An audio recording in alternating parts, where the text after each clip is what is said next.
Speaking of the Epstein files, as Congress prepares to vote on the release of the remaining documents, over 23,000 pages have already been published by the Republican-led House Oversight Committee.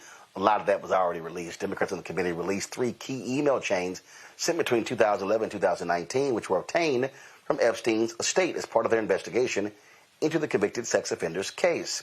These emails included changes between Epstein, convicted trafficker Ghislaine Maxwell, and writer Michael Wolff. In one email, Epstein claims that Donald Trump spent hours at his home with the victim and knew about the girls, allegedly referencing Mar-a-Lago. The White House is calling this a fake narrative. Virginia Giuffre, the woman named as the victim, insists that Trump was never involved in any wrongdoing. Notably, none of the emails were sent to or received from Trump, and most of these conversations occurred before his presidency.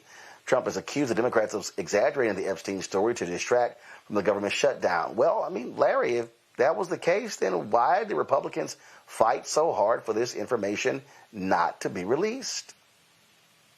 We heard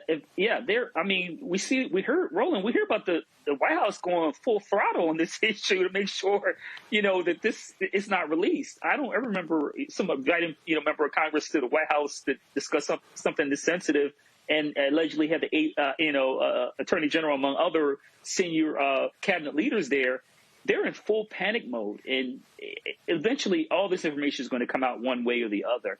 And the reality, Roland, is that I think that the issue is that we're forgetting that there are individuals, women who were young ladies who were victims of sexual assault. And that should be the core issue.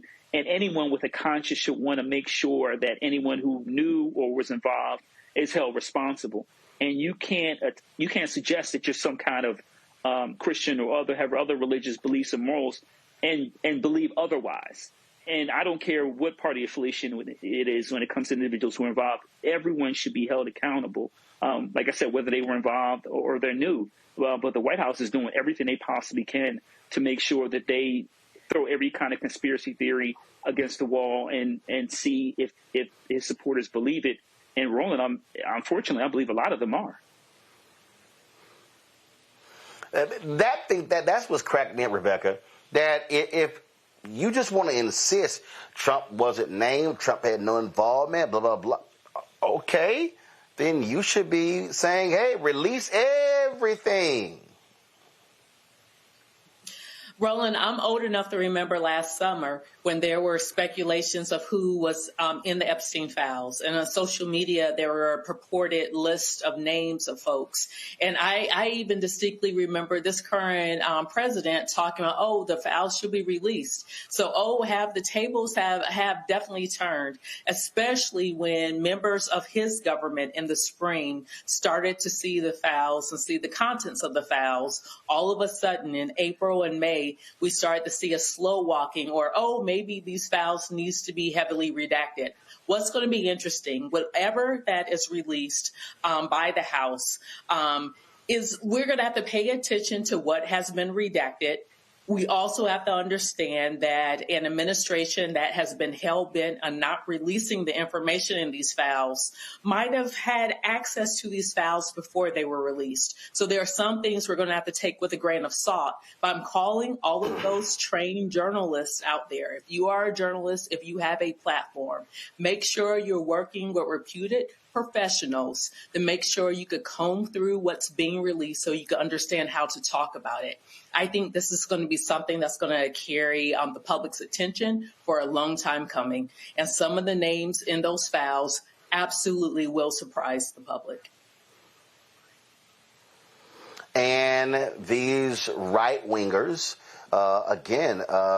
Zackory, they're just, okay, all right. Yeah, again, if y'all think it clears him, go right ahead. But let's remember, Zackory, it was the right who was pushing this stuff. It was a lot of these folks loving them some Trump who were pushing it. And then they got mad when their own MAGA people started stalling.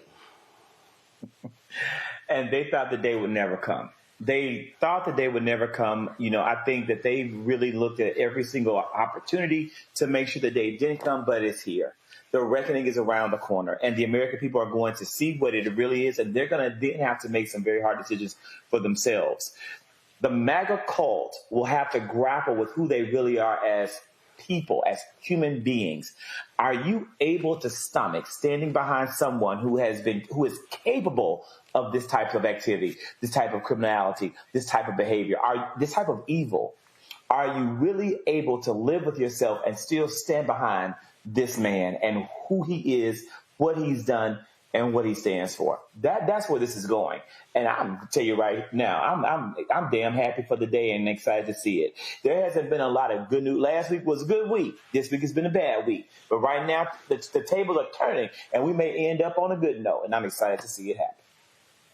Hello, I'm Isaac Hayes III, founder and CEO of Fanbase, and I'm here with a very important message. We are at a turning point in the Black community where we must have equity in the apps we use that scale to billions of dollars. But this time, we own the infrastructure, we own the culture, and we shape the future. And Fanbase is the future. Fanbase combines the free functionality of Instagram, TikTok, and YouTube into an all-in-one platform built for the evolution of social media and monetization. With over 1.4 million users, that's real proof that we are shifting the conversation of tech ownership and equity for creators. So right now, I want you to go to startengine.com/fanbase and invest today. The minimum to invest is $399. That gets you 60 shares of stock in Fanbase at $665 a share. This marks a turning point in Black ownership of social media. If we don't take this opportunity to own social media right now, we will always be customers to our own creations. And that can't go on. So once again, go to startengine.com/fanbase and invest today. We must own the platforms where our voices live, our stories matter, and where our culture drives the world. Thank you.